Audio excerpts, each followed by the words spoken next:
অতি সোনকালে নিৰ্মাণ কৰক অতি সোনকালে ৰাজপথ নিৰ্মাণ কৰক অতি সোনকালে ৰাজপথ নিৰ্মাণ কৰক আঞ্চলিক ছাত্ৰ সন্থা আৰু লাকুৱা আঞ্চলিক ছাত্ৰ সন্থাৰ যৌথ উদ্যোগত এই স্থানীয় ৰাইজৰ সহযোগত আমি ঐতিহাসিক লাকুৱা ৰাজগড় পথটো পুনৰ মেৰামতিৰ দাবীত পথ অৱৰোধ কাৰ্যসূচী আমি ঘোষণা কৰিছোঁ আৰু আজি এই পথ অৱৰোধ কাৰ্যসূচী আমি হাতত লৈছোঁ। আমি বহুবাৰ প্ৰশাসনক, লোক নিৰ্মাণ বিভাগক আৰু ONGCক আমি বাৰংবাৰ দাবী জনাই অহাৰ পিছতো আমি তেওঁলোকৰ ফালৰ পৰা কোনো সঁহাৰি নোপোৱাত আজি পথ অৱৰোধৰ নিচিনা জংগী কাৰ্যসূচী হাতত ল'বলগীয়া হৈছে। তাৰ বাবে দায়ী হৈছে লোক নিৰ্মাণ বিভাগ আৰু ONGC। তাৰ বাবে দায়ী কিন্তু ছাত্ৰ সন্থা আৰু সংগ্ৰামী জনতা নহয়। যিটো সময়ত সমগ্ৰ পৃথিৱীত এই লাকুৱাৰ পৰাই প্ৰথম ONGC চিনাকি হৈছিল, প্ৰথমখন তৈলক্ষেত্ৰ লাকুৱা, কিন্তু আজিৰ তাৰিখলৈকে তেওঁলোকে লাকুৱাক সৌন্দৰ্য বৰ্ধনৰ কাৰণে বা ইয়াৰ যিবিলাক স্থানীয় ৰাইজৰ সমস্যাবিলাক সমাধান কৰিবৰ কাৰণে বিভিন্ন সময়ত দাবী উত্থাপন কৰি অহা দাবীবিলাক পূৰণৰ ক্ষেত্ৰত ONGCয়ে কোনো ধৰণৰ ব্যৱস্থা গ্ৰহণ নকৰাত আজি আকৌ ৰাজপথলৈ ৰাইজ ওলাই আহিছে। সকলো সময়তে ঐতিহাসিক শিৱসাগৰ জিলাখন আমি কিয় বঞ্চিত হওঁ? শিৱসাগৰ জিলা আৰু চৰাইদেউ জিলাৰ বাট পথবিলাক আজি জৰাজীৰ্ণ।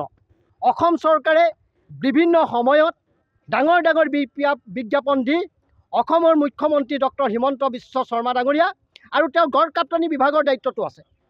এইজন মুখ্যমন্ত্ৰীয়ে সমগ্ৰ অসমৰ দ্ৰুতগতিত উন্নয়নৰ কথা কয়।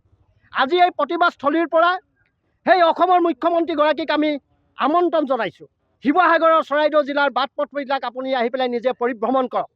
শিৱসাগৰৰ চৰাইদেউ জিলাবাসী ৰাইজ কেনেকৈ কিমান কষ্টত আছে, ছাত্ৰ ছাত্ৰীসকল কেনেকুৱা কষ্টত স্কুললৈ অহা যোৱা কৰিছে, সৰ্বসাধাৰণ ৰাইজে কেনেকৈ অহা যোৱা কৰিছে এই পথবিলাকত, ভাগি চুগি যোৱা পথবিলাকত।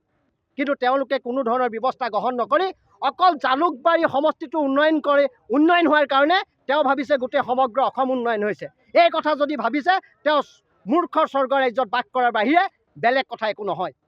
ইয়াত লোক নিৰ্মাণ বিভাগৰ অকমন্যতাৰ কাৰণে আজি শিৱসাগৰ আৰু চৰাইদেউবাসীৰ ৰাইজ অতিষ্ঠ হৈছে, কষ্ট পাইছে, কোনো পৰিকল্পনা নাই। শিৱসাগৰৰ পৰা ষ্টেচন চাৰিআলিলৈ যিটো আমাৰ BG ৰোড জৰাজীৰ্ণ অৱস্থা, ধুদৰালি জৰাজীৰ্ণ অৱস্থা, 4 লেনযুক্ত পথ জাজিৰ পৰা ডিমলৈকে আজিলৈকে সম্পূৰ্ণ নহ'ল। কিয় শিৱসাগৰবাসী ৰাইজক কষ্ট দিছে? ক'ত অধিকাৰ পালে তেওঁলোকে কষ্ট দিবৰ কাৰণে? কেতিয়াও এই কথা মানি লোৱা নহ'ব। আজি আমি পুনৰবাৰ আকৌ কৈছোঁ, আমি আজি ছাত্ৰ সন্থা আৰু সংগ্ৰামী জনতা আকুল গোচ। যেতিয়ালৈকে আমাৰ সমস্যা সমাধান কৰিবৰ কাৰণে লোক নিৰ্মাণ বিভাগৰ বিষয়ববীয়া আৰু ONGCৰ শীৰ্ষ বিষয়া ইয়াত আহি উপস্থিত নহয়, সমস্যাটো সমাধান কৰিবৰ কাৰণে ব্যৱস্থা নকৰে, তেতিয়ালৈকে কিন্তু পথ অৱৰোধ কাৰ্যসূচী কেতিয়াও উঠাই নলওঁ। আৰু ইয়াৰ পৰা গৈ পেলাই যিগৰাকী মন্ত্ৰী হৈছে যোগেন মোহন ডাঙৰীয়া, তেওঁ এই পথটোৱে নিৰ্মাণৰ ক্ষেত্ৰত কোনো ধৰণৰ ব্যৱস্থা গ্ৰহণ নকৰিলে।